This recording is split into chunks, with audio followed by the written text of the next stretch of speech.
Hey everybody, Dwayne Blais here with the NSTA.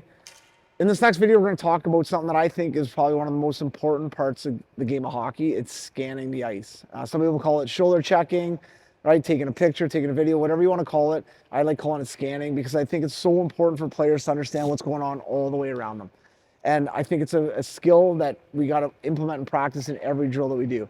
So even when we have players doing glide turns or working on edging, I try to really emphasize the players to turn their head before they turn. So if the player's skating up ice, get them to turn their head and then turn that body around, right? So making sure we're scanning and then we're turning and going the other way. But when players scan, especially at young ages, a lot of players shoulder check or scan by just swinging their head side to side. So it looks like they're looking at stuff, but they're not really. So as players get better at it, making sure that they're focusing on one area or another area and they're taking that picture or looking at what's behind them, but really understanding what's behind them.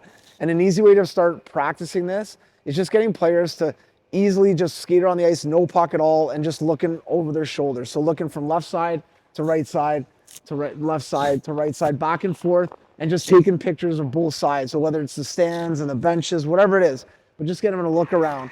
And then as you're doing your skating drills or you're working on your skill stuff at the beginning of practice, try to really emphasize players skating with their head up. And head up is not just up, eyes up here. Head up is looking around their body. So looking side to side, making sure they're aware of what's around them. And the more players get comfortable with this, it just becomes part of their game.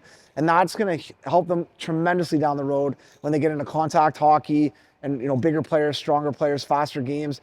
They're going to be able to see and they're going to be able to be aware of what's on the ice around them, number one, with defenders, and also with their own teammates to be able to make plays, make passes, find outlets. So it's something to really, really focus on. I've got a couple of drills that we'll show as well, but a couple of things that we can work on in practice and start implementing into our drills.